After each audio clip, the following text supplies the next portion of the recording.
everyone, my name is Kristen and I'm a staff member at the Phillips Wharf Environmental Center here in Tillman, Maryland.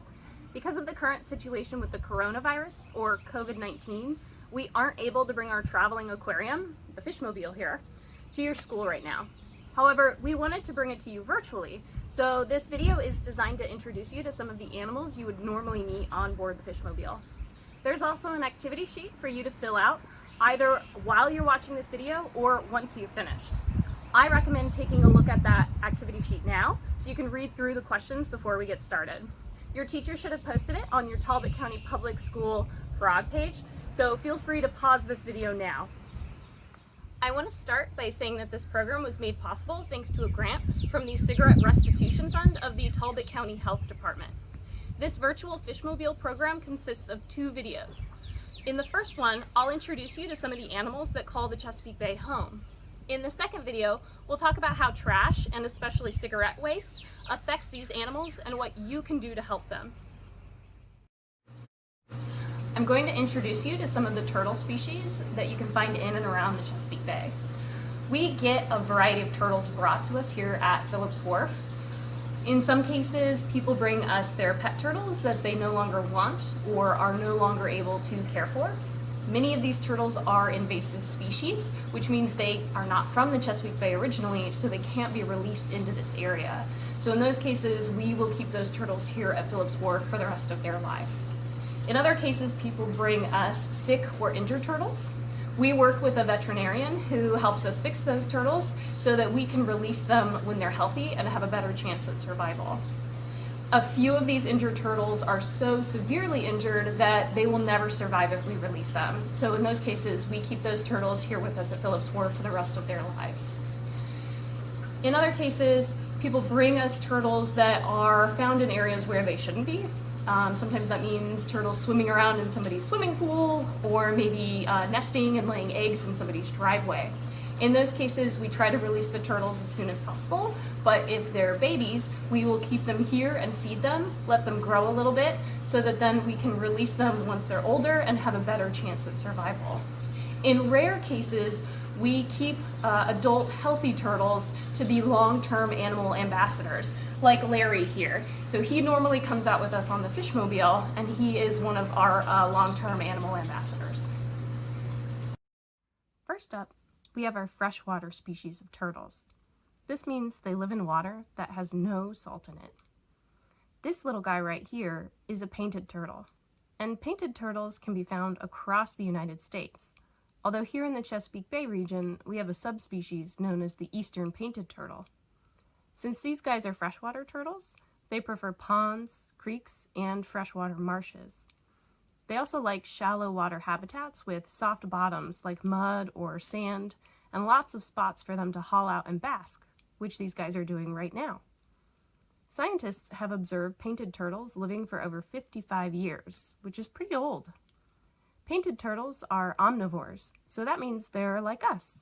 They eat both animals and plants, including submerged aquatic vegetation, algae, insects, small crustaceans like shrimp, and fish.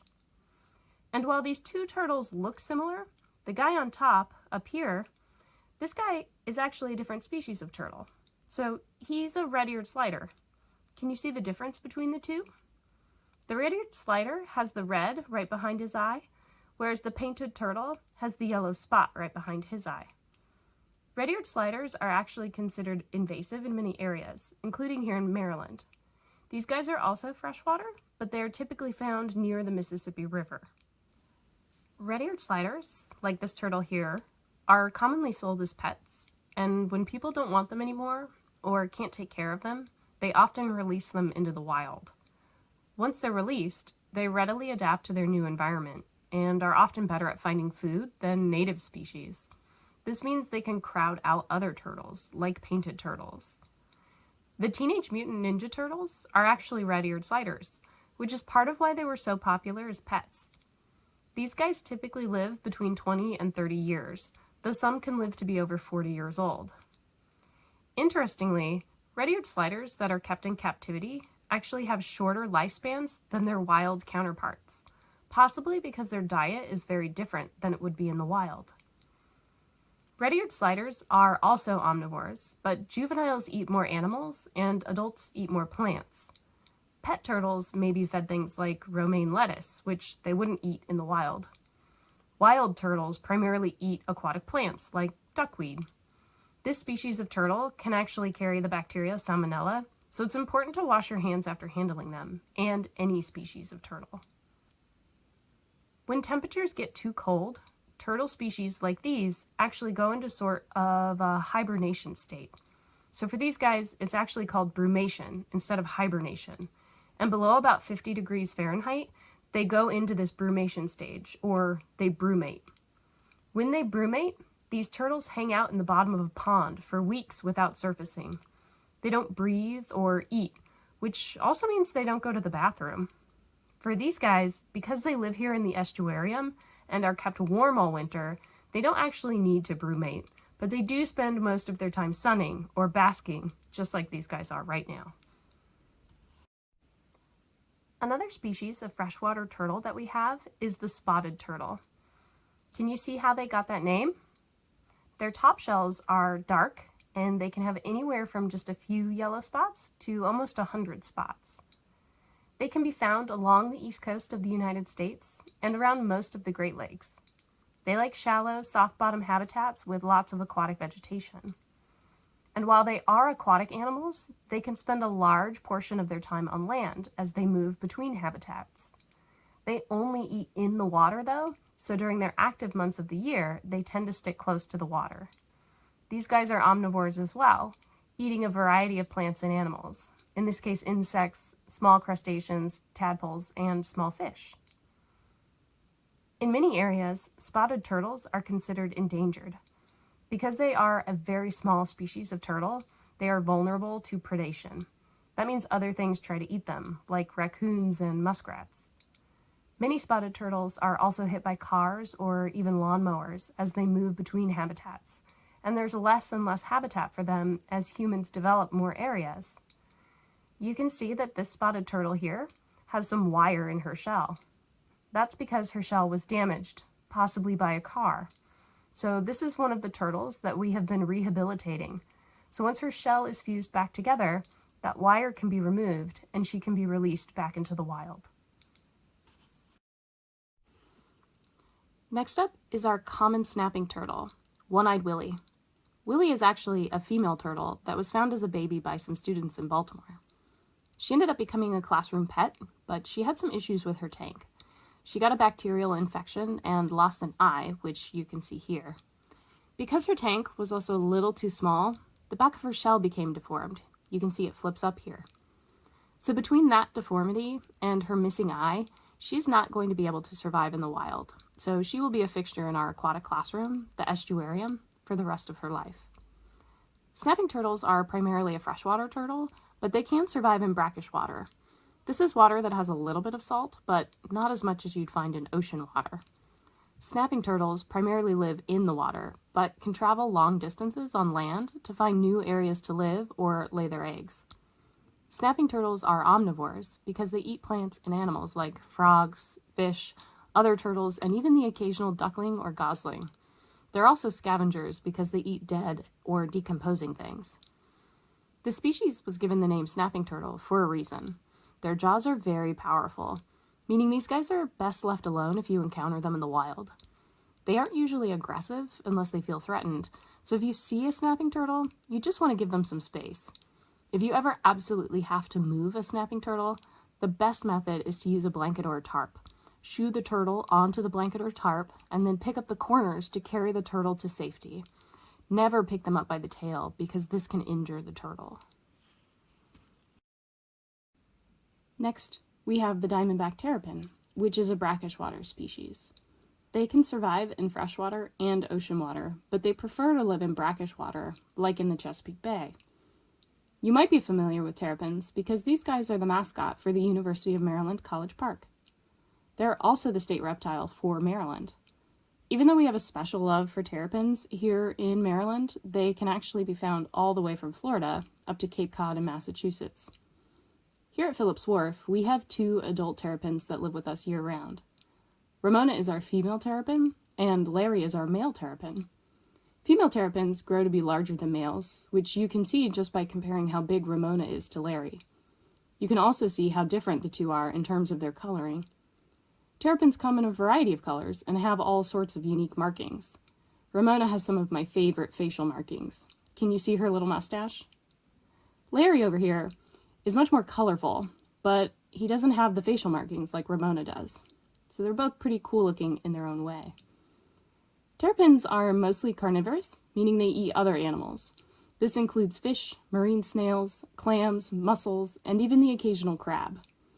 You can often find females on land in the summer because they look for nice, sandy spots to lay their eggs.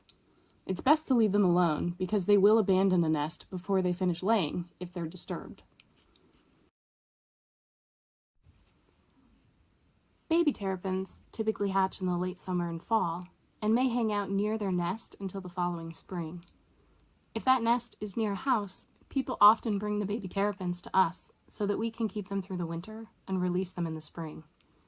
There are also programs that take recently hatched terrapins and give them to classrooms for the students to raise for a bit before they are released.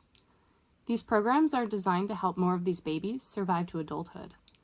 In some areas, terrapins are a species of concern, not quite endangered, but there aren't as many of them as we'd like. In addition, baby terrapins are considered a tasty snack by a number of predators, so many of them won't survive if left alone. You can see we have a number of juvenile terrapins who are going to be released into the Chesapeake Bay soon.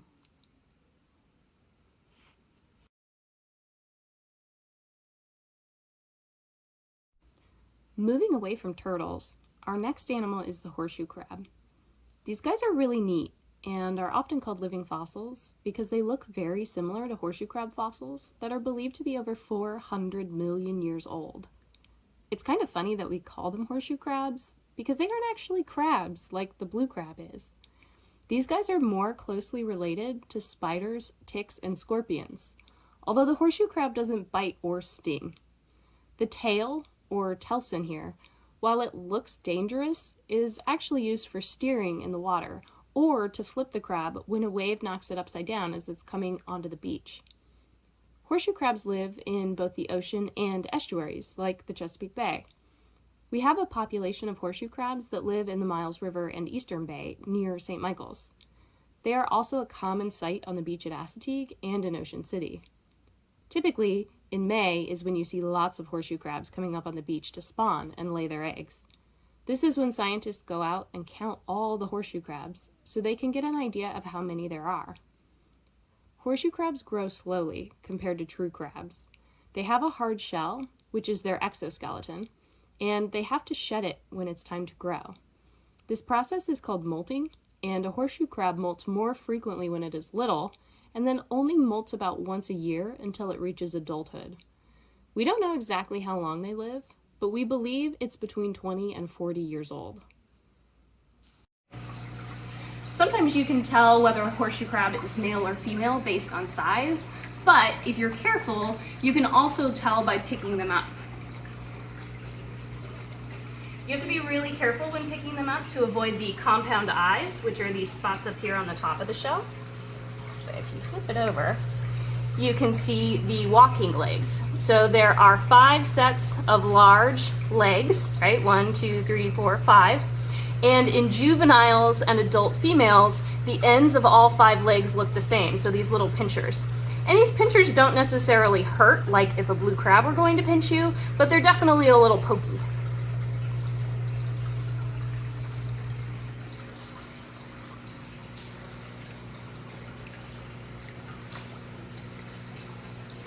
Male horseshoe crabs actually have a different ending to that first set of legs. You can see it looks more like a hook than pinchers. So that's how you can tell a male horseshoe crab from a female.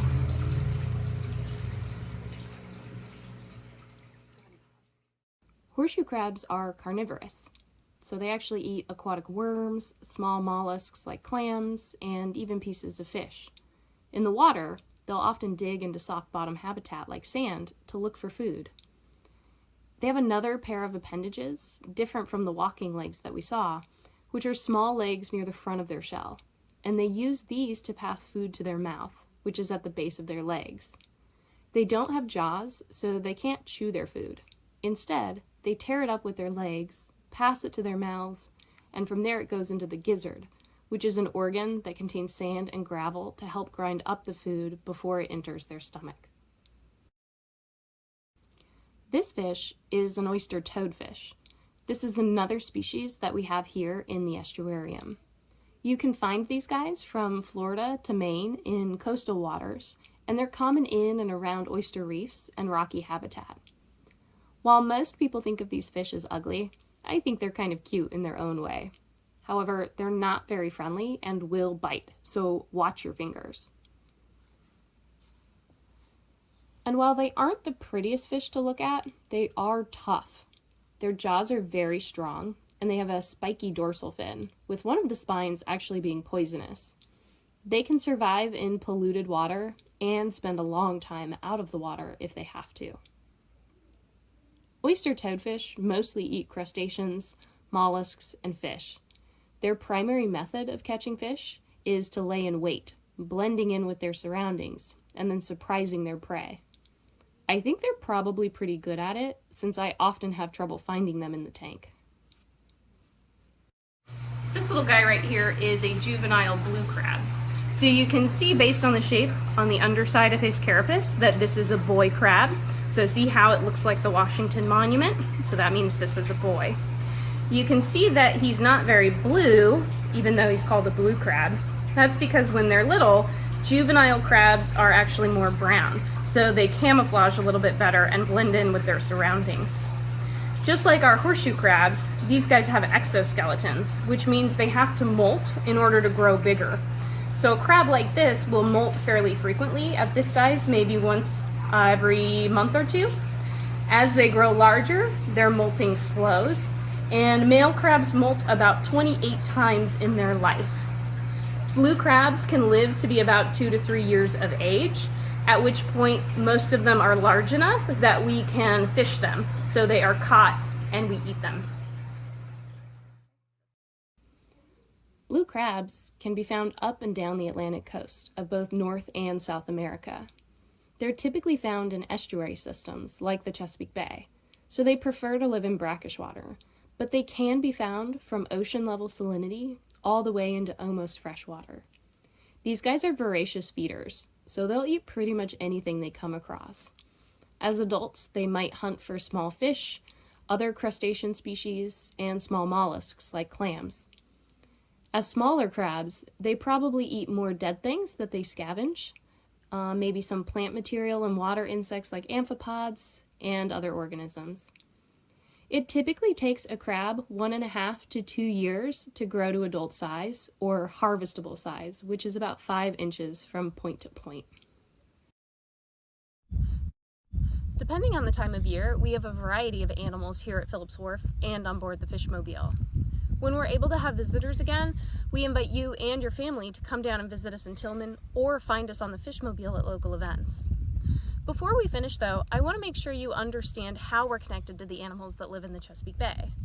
We live on land, many of them live in the water, but our actions on land affect all of the fish, turtles, and birds that live in and around the Chesapeake Bay. One of the big things that affects these animals is the pollution that we create, including the trash we make and where it ends up. When trash ends up in the water, it can hurt these animals in a number of different ways. We'll talk more about this and how cigarettes are a huge source of trash in the environment in our next video. Thanks so much for watching. I hope you enjoyed this virtual Fishmobile. Don't forget to fill out the activity sheet for this video before watching the second video. Thanks so much, and I'll see you next time.